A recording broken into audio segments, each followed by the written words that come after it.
Graça e paz. Boa noite. Primeira Igreja Batista em Pitangui. Graça e paz da parte do Senhor Jesus, nosso Senhor. Boa noite você que não pertence a essa igreja, mas está aí nos prestigiando. Obrigado mesmo.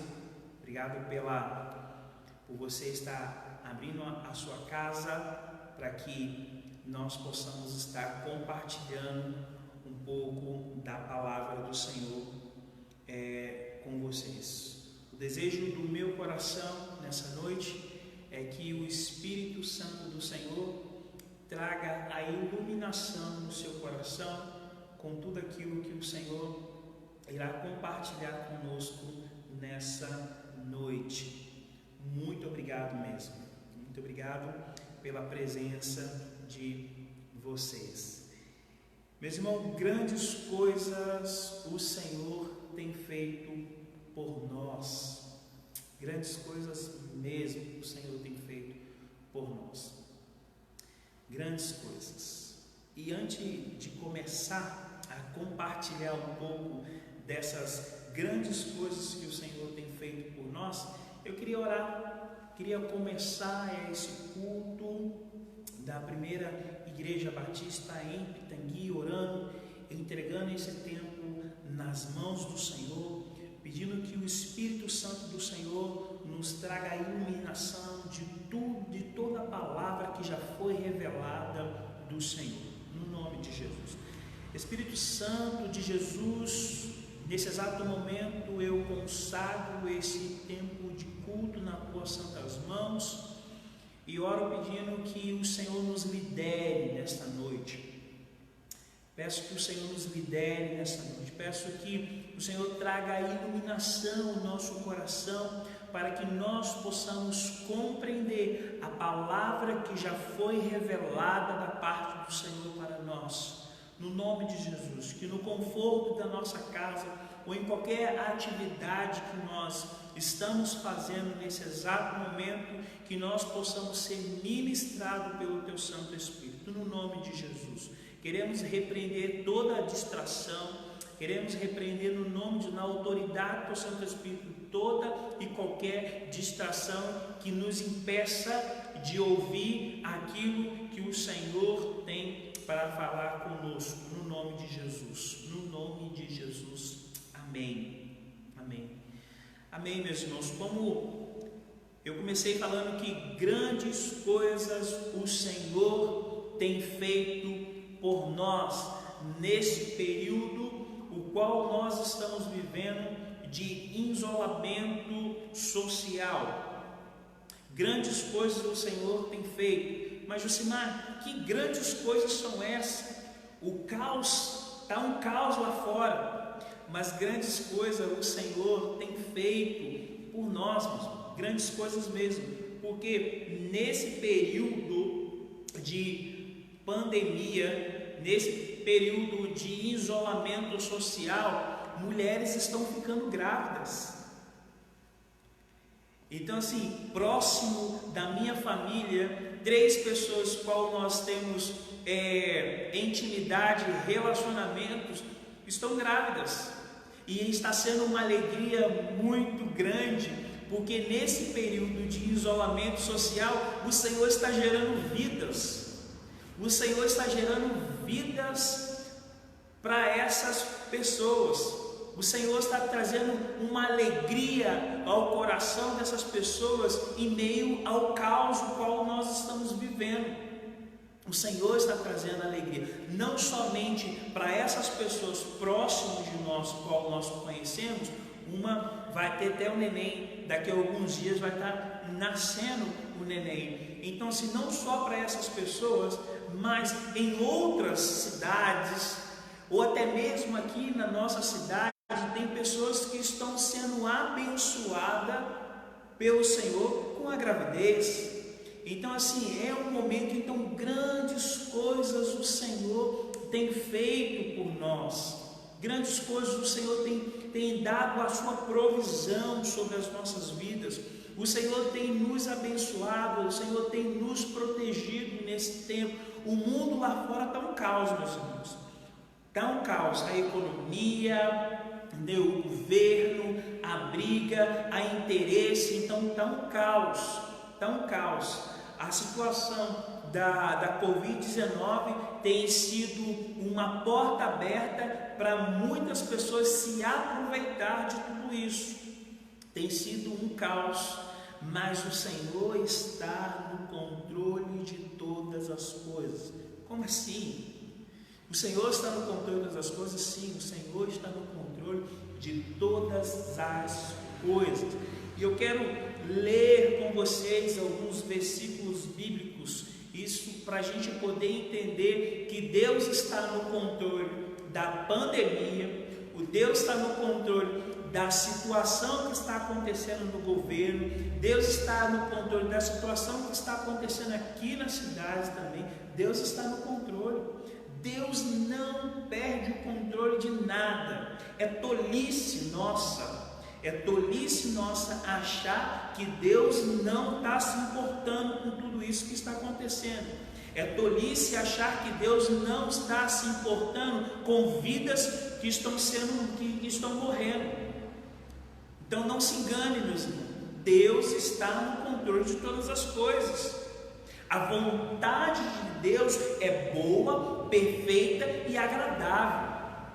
Mas se nós pararmos de olhar com os nossos olhos carnais e começarmos a olhar com os nossos olhos espirituais, nós iremos compreender que Deus nunca saiu do controle de tudo.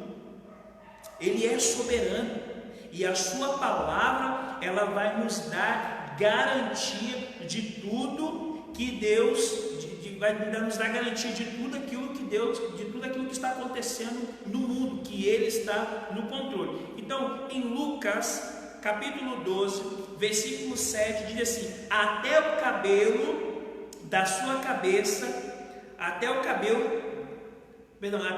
cabelos da cabeça de vocês estão todos contados. Não tem medo, você vale mais do que muitos pardais. Então, Lucas 12:7 fala que o cabelo da minha cabeça, que quase não tem, já estou com a entrada ficando careca, está todos contados, meus irmãos. Não há um fio de cabelo que caia da minha cabeça sem a permissão do Senhor. E a palavra fala que eu sou muito mais valioso do que um pardal. Então, assim, não se engane, se os meus cabelos estão contados e que não caia um fio se não for da vontade de Deus, então Deus está no controle de todas as coisas. Deus está no controle de todas as coisas. Então não tem por que eu me desesperar. Eu preciso de confiar. Mais à frente, Lucas 21, capítulo 18, diz assim: contudo, nenhum fio de cabelo caia da cabeça sem você perder. Então, assim, nenhum fio de cabelo irá cair da sua cabeça se Deus não permitir. Provérbios 15, 3 diz assim: os olhos do Senhor estão em toda parte, observando atentamente os maus e os bons. Então, meus irmãos, não se engane mais uma vez. Se você tem esse pensamento, estava com esse pensamento: Deus nos esqueceu, Deus não está se importando conosco, é isso, é tanta morte ali, é tanta morte aqui, a briga, é isso. Deus está no controle de todas as coisas. Ele está contemplando os bons e os maus. Ele está no controle. Hebreus capítulo 4, versículo 3: nada em toda a criação está oculto aos olhos de Deus. Tudo está descoberto, exposto diante dos seus olhos, daquele que havendo de prestar conta. Então, tudo está nas mãos do nosso Criador. Tudo está no controle do nosso Deus. Tudo está. Ezequiel, capítulo 17, versículo 24, diz assim: todas as árvores do campo saberão que eu, o Senhor, faço cair árvore alta e faço crescer bem alta árvore de baixo. Eu reservo árvore verde, eu faço florescer árvore seca. Eu, o Senhor, falo, eu, o Senhor, falarei e falarei. Então assim, o Senhor está no controle de tudo. Ele é soberano. Entenda nessa noite que Deus é soberano. Soberano sobre o governo, soberano sobre a sua família, soberano sobre a Covid-19, Ele é soberano sobre a pandemia, Ele é soberano. Mateus capítulo 21, versículo 19, assim, vendo uma figueira à beira do caminho, aproximou-se dela, mas nada encontrou, não se folha. Então disse, nunca mais dê fruto. Imediatamente a árvore secou. Deus é soberano. Ele é o único Deus que tem poder de dizer, figueira, você não vai dar mais fruto, então você vai morrer. Ele é o único Deus que tem a capacidade de dar vida e tirar vida. Ele é o único Deus que pode trazer paz no meio de um caos. Ele é o único Deus que ressuscitou, que olha para um vale de ossos secos e ressuscita. Ele é o único Deus que olha para uma pessoa como eu, que era um estrume e gera vida. Ele é o único Deus que entra na sua casa e transforma a sua vida. Esse é o Deus.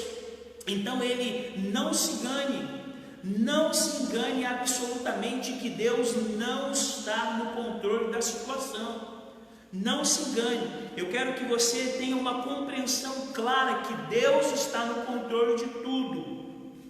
Em Jonas, capítulo 3, versículo 1 e 7. Então o Senhor Deus fez crescer uma planta sobre Jonas para dar sombra na sua cabeça, livrar do calor, que deu grande alegria a Jonas. Mas na madrugada do dia seguinte, Deus mandou uma lagarta atacar a planta. Então Deus é aquele que cuida. Deus é aquele que cuida. Ele cuida. Mas Ele cuida e pede para que você não fique prostrado, para que você levante. Nesse caso aqui, Jonas queria ficar prostrado debaixo da árvore, mas Deus não queria que ele ficasse prostrado, porque ele tinha uma missão. Então por isso que a lagarta veio, comeu a planta e ela morreu. Mas Deus é um Deus que cuida, e Ele está cuidando de você nesse tempo. Ele está cuidando de você nesse tempo. Ele está com a sua mão protetora sobre a sua vida nesse tempo. Ele é o Deus que cura. Ele é o Deus que trabalha. Então, meus irmãos, não se engane em relação a isso. Hoje nós vamos falar um pouco sobre família funcional, que é o tema da nossa ministração nesta noite. E eu quis fazer esse plano de fundo a respeito que Deus está no controle de tudo. Nós estamos assistindo nos jornais essa briga do governo com a imprensa, essas mentiras, aonde há verdade, aonde há mentira, entendeu? Aonde isso vai chegar, o que vai ser das famílias daqui a alguns anos, o que vai ser de mim, de você, o que vai ser da igreja do Senhor daqui a alguns tempos. Então assim, a família, como é que está as nossas famílias diante disso? Como é que está? Há uma insegurança, há uma incerteza, há o auxílio, o governo não vai poder mais proporcionar o auxílio, servidores públicos vão ficar sem salário, o país está entrando num colapso.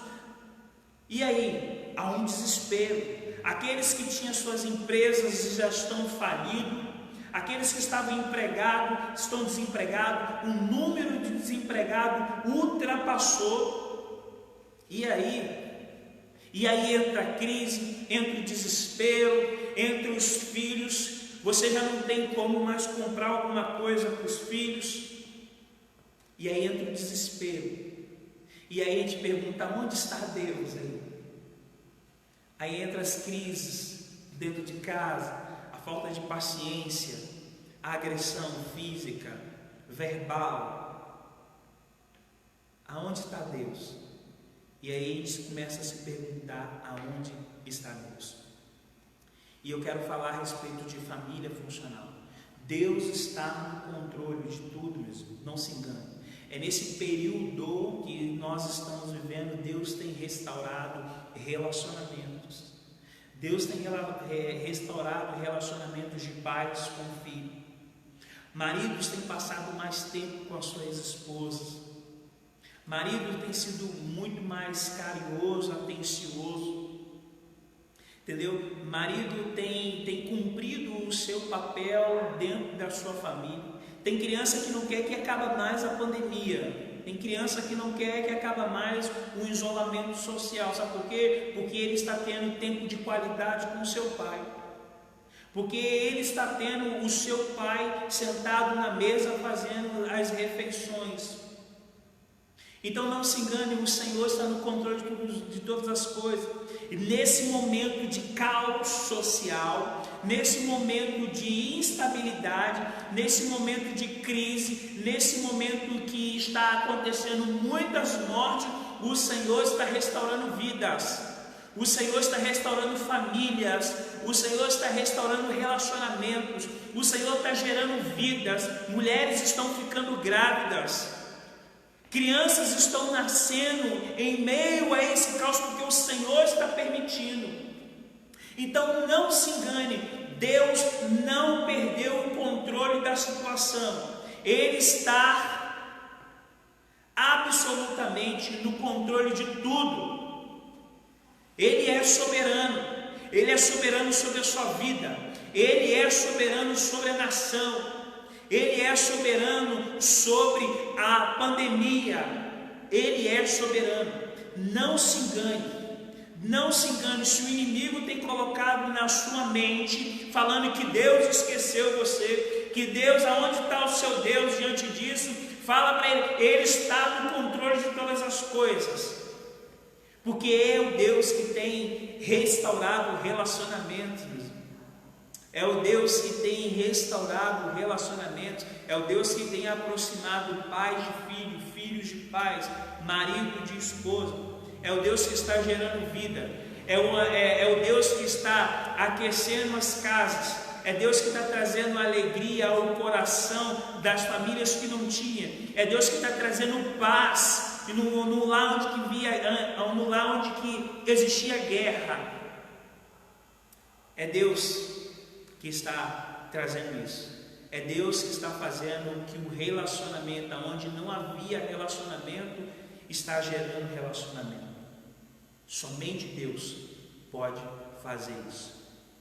Deus, no meio, quando o povo de Israel estava lá no deserto, aquela geração toda de murmuradores morreram. E nesse período que eles vagaram 40 anos pelo deserto, foi os 40 anos que morreu uma geração e Deus levantou uma outra geração. Foi um momento onde que Deus multiplicou e fortaleceu o povo e preparou uma liderança para suceder Moisés. Deus não está fora das coisas, Ele está no controle de todas as coisas. E eu gostaria que nesse momento você abrisse a sua Bíblia em Deuteronômio, capítulo 11, estaremos lendo os versículos 19 e 21, que diz assim: ensina os vossos filhos, falando delas, assentado em tua casa, andando pelo caminho, deitado e levantando. Escreva nos murais da tua casa, nas tuas portas, para que multiplique os vossos dias e os dias dos vossos filhos na terra, que o Senhor jurou aos vossos pais dar como os dias do céu sobre a terra. Esse texto, ele está falando sobre a obediência, os benefícios da obediência. Ele está falando que da minha responsabilidade como pai, de ensinar os meus filhos, sentado na casa, andando, a aproveitar todas as oportunidades de eu ensinar os meus filhos. E é nesse momento de isolamento social que os pais estão tendo tempos de qualidade com os filhos. Eu, a priori, tenho dormido muito tarde, porque eu tenho gastado a maior parte do meu tempo estudando e a outra parte do meu tempo brincando com meu filho. E tem sido grandioso. Tem sido grandioso esse tempo de qualidade com meu filho, esse tempo de qualidade com a minha esposa.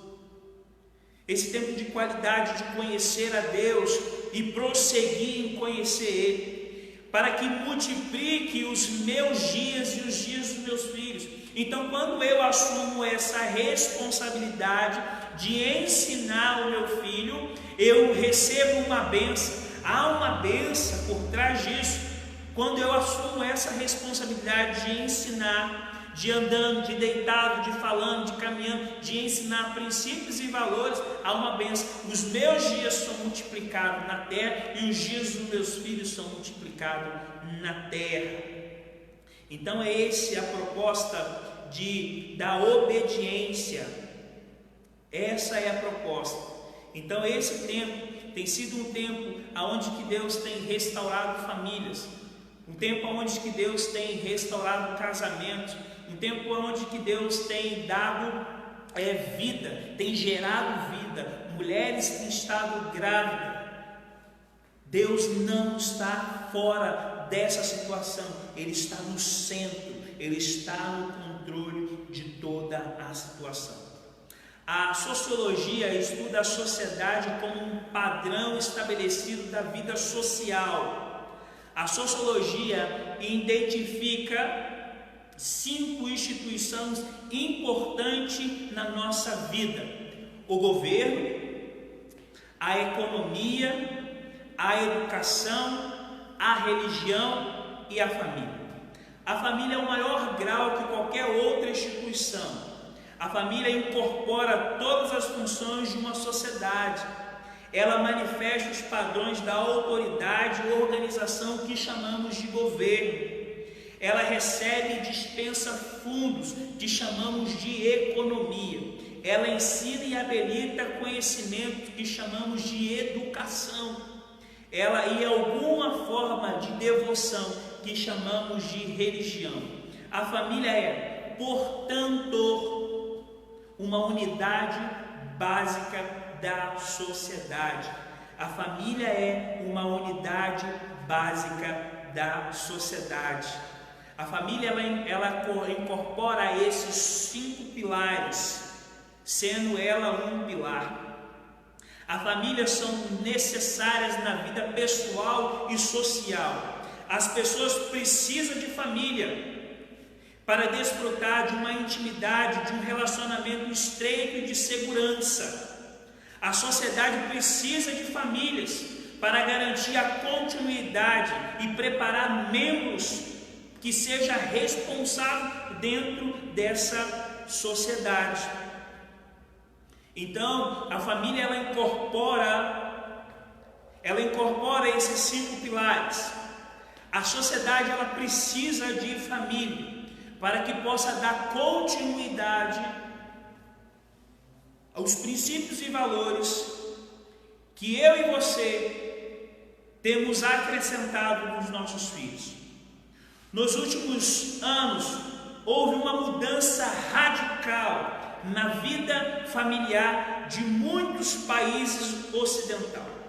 Os Estados Unidos, o número de família com presença única do pai e da mãe, mais do que o dobro que havia em 1965. Agora, mais de 20% de todas as famílias com filho só tem um pai ou uma mãe. O índice de divórcio aumentou em torno de 5,5 para 1000, comparado a 2,5 de 1965. Os casamentos duram em média menos de 10 anos. Os casamentos duram em média menos de 10 anos. O que está acontecendo com as famílias? O que está acontecendo com as famílias? O que está acontecendo com todas as famílias? O índice de divórcio, o número alarmante de mulheres sozinhas, o número alarmante de divórcio, o índice de divórcio que era 5,5, agora é 1.000. Os casamentos que estão durando em média menos de 10 anos. O que está acontecendo com as famílias?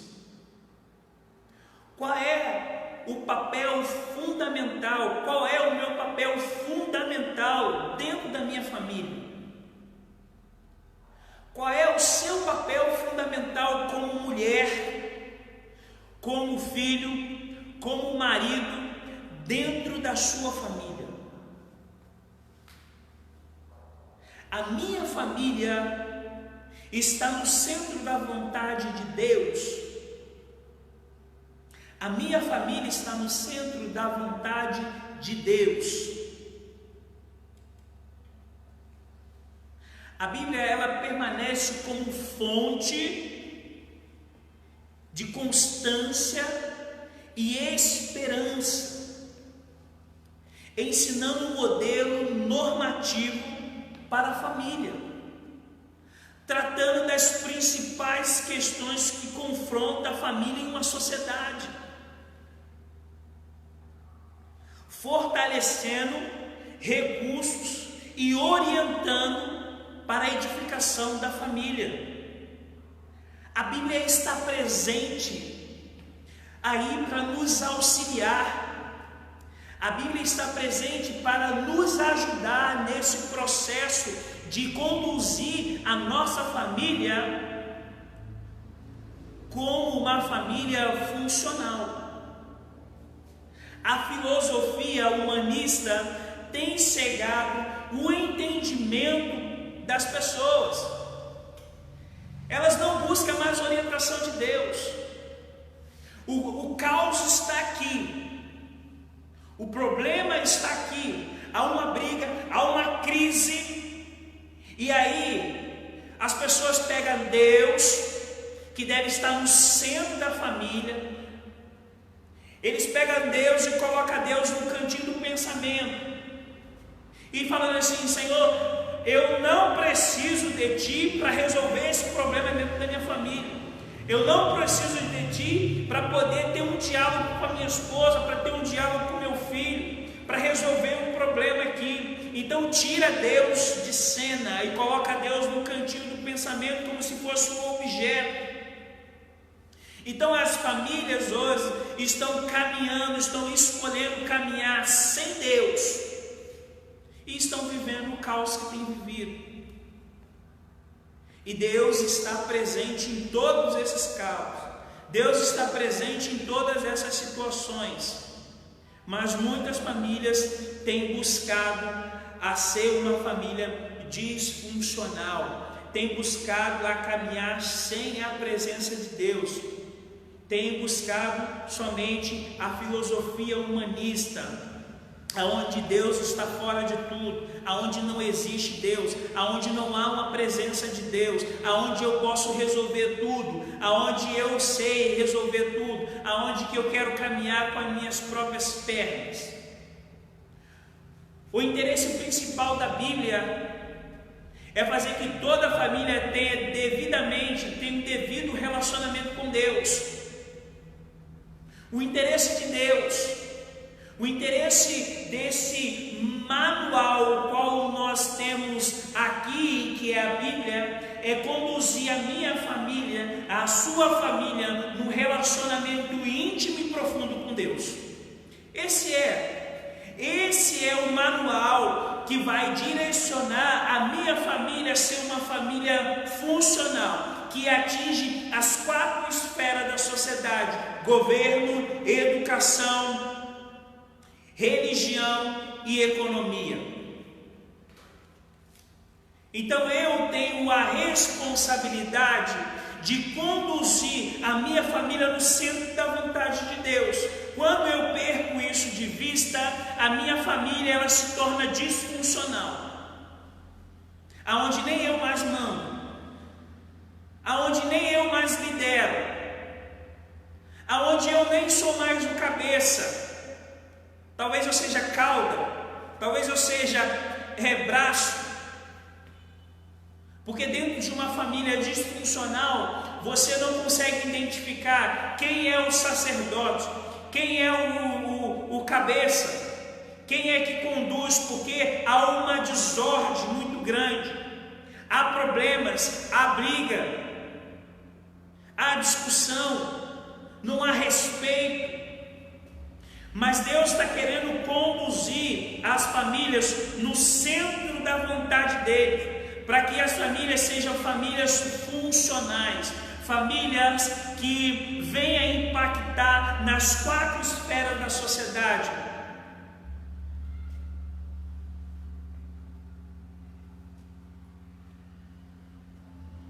O ensino bíblico, ele é organizado em torno de dois conceitos. Os ensinamentos bíblicos, ele é organizado em torno de 2 conceitos chaves. O primeiro conceito é a prioridade do casamento, e o segundo conceito é família funcional.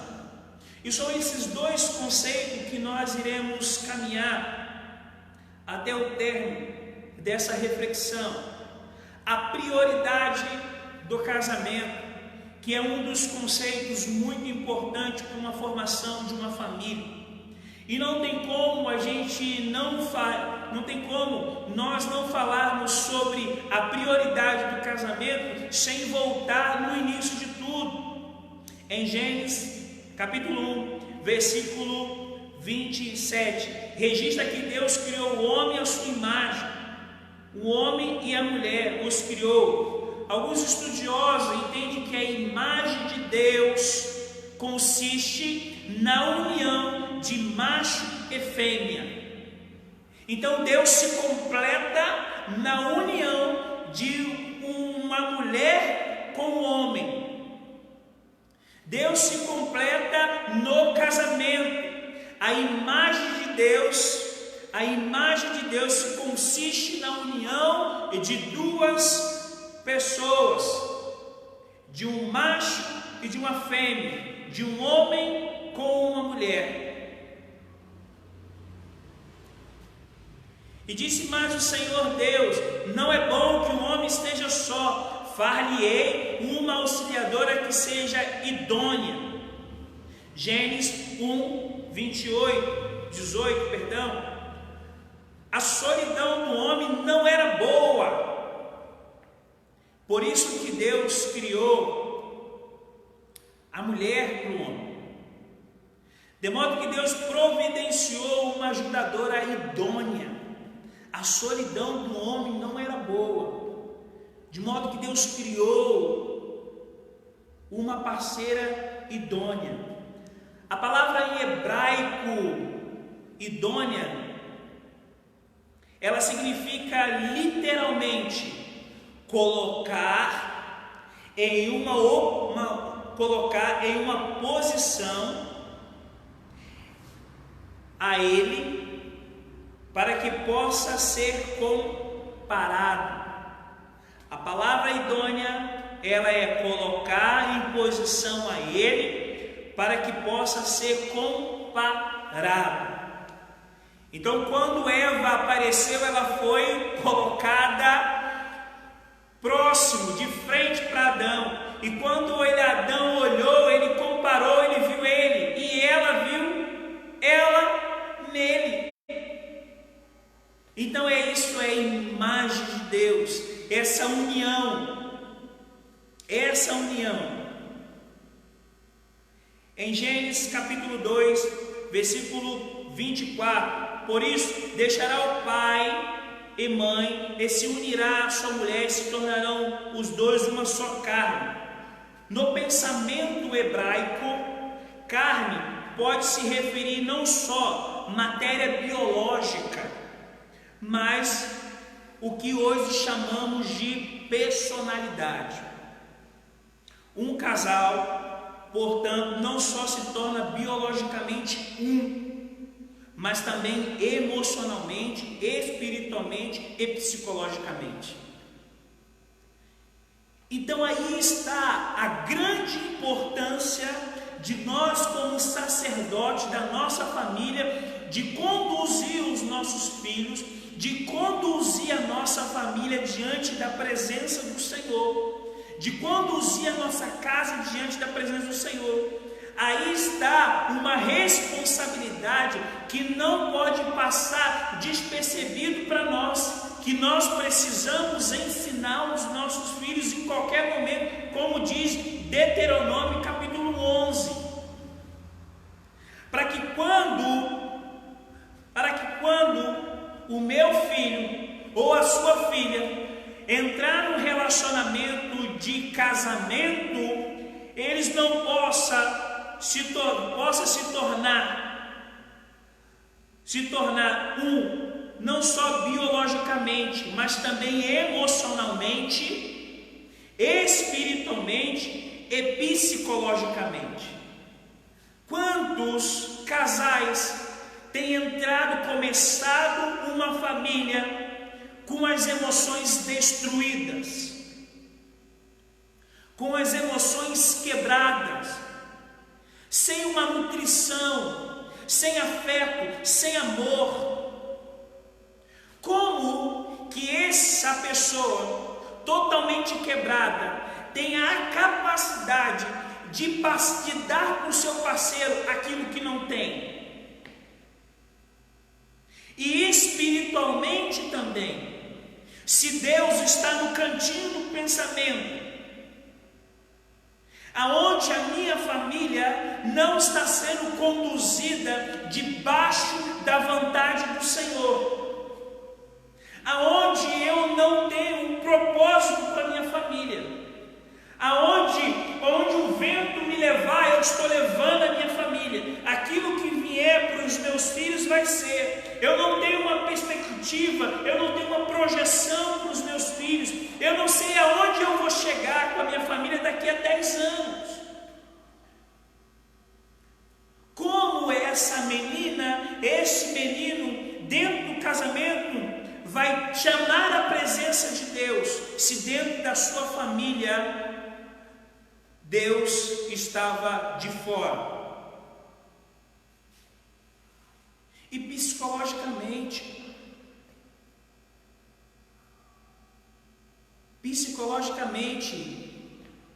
muitos problemas dentro de uma família, dentro de um casamento, acontecem psicologicamente, porque houve tanto abuso dentro da família, houve tanto abuso, tanta palavra de baixo escalão, tanta coisa, que aí essa pessoa, quando está dentro da sua família, quando ela constrói a sua família, ela está totalmente com o seu psique totalmente destruído. E aí, quando acontece uma situação muito forte,